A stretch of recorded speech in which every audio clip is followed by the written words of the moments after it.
I want to close with this. There's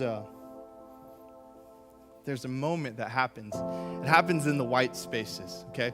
It's in between two verses. Let me read this verse to you, and then I want to just try to paint this picture of what I can only imagine. Verse 9, it says, read this one more time. And when he said these things, as they were looking on, he was lifted up, and a cloud took him out of their sight. Think for just a second what that must have been like when he got into heaven. Imagine we're all the angels, and we're in heaven, and I don't know if he's going to come through the floor or through a golden gate. I don't know, but we're all in there. And maybe for a long time we've been worshiping God, and maybe, I don't know, maybe just for this moment, we pause for a second as we know Jesus is coming.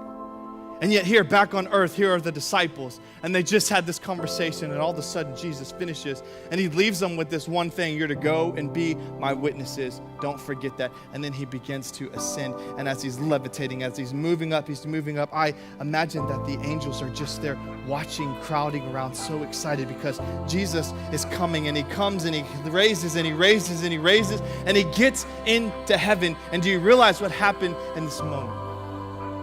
No longer for Jesus, no longer for God through Jesus would there be any more misunderstandings. No more would there be any pain, would there be any misery, any blood, any sweat, any tears, any temptation. No more. Calvary was done, the cross was finished, the tomb was empty, and the King was home. Imagine that moment. Imagine that.